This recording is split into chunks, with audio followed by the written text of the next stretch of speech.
Namaste, Prakash here. The word paradox is a very interesting word. It simply means an apparent contradiction. When we study the concept of goal setting, whether it's spiritual, personal, business, organizational, professional goals, not always all people seem to respond the same way in which you would expect them to. Hence, the term goal paradox assumes significance even for spiritual seekers. Why is it that one of the most noble goals many times does not attract enough people to come and join a stream of a spiritual sanstha?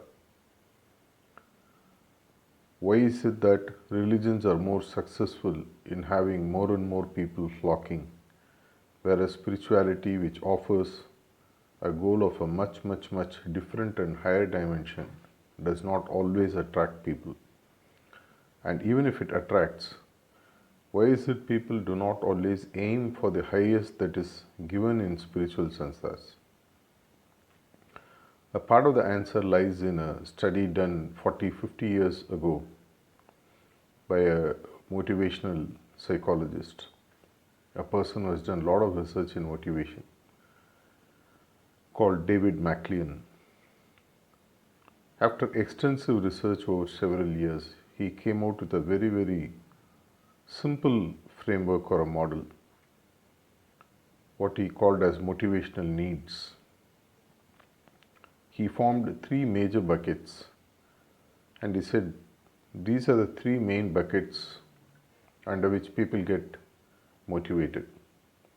He found out over a period of time through research on several subjects that the three major buckets under which people fall. One he called as the achievement motivation, the other he called as affiliation motivation, and the third one he called as power motivation. He said, irrespective of what happens, out of these three, there is only one prime motivator for each person. And if that is in place, people tend to do whatever they choose to do. And that is where lies the goal paradox as to why people don't choose necessarily the goal as the only way to approach life, or even a highest goal as the only way to achieve many things that is possible in the spiritual realm. Let's look at the first motivation, achievement motivation. David McClean found out that people who are having this achievement orientation of motivation go for things which are in their mind achievable. If you tell a person, a student who mentally believes he is capable of getting 70 marks out of 100, and you tell him 73 or 75 marks is the goal, it becomes a stretch goal, and mentally assesses the possibilities whether it is in his chances for him to get the goal achieved, and then he decides either to say yes or no. Alternately, if you find anyone of an achievement orientation, the key to making them to achieve the goal is to show them that others have also done or achieved the same goal in their life. When they find peers or benchmarks of people already having achieved, these are the people who may not necessarily be the lead takers. If you tell them to go and climb Mount Everest first time, they may not do it. But if you show them that 1,000 people have done, and out of these 1,000 people, many were normal people in the same plane on which these people who are initially hesitant are present, they would go ahead and say yes and then do the goals or go for the goals. The second kind of people are called as the people with affiliation orientation. Affiliation orientation typically means people who do things for other people. They tend to care.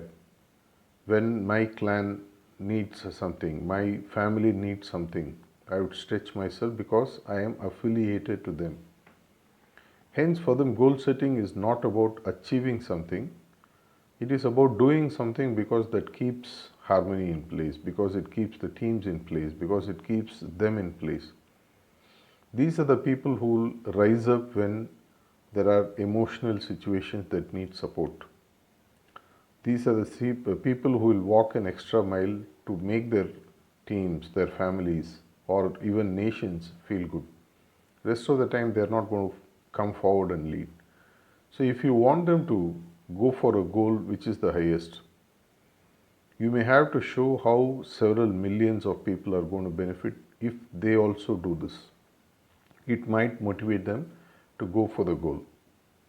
If you tell them by itself that if you reach the highest in spiritual progress or in material progress, they will not go for it because it doesn't really interest them.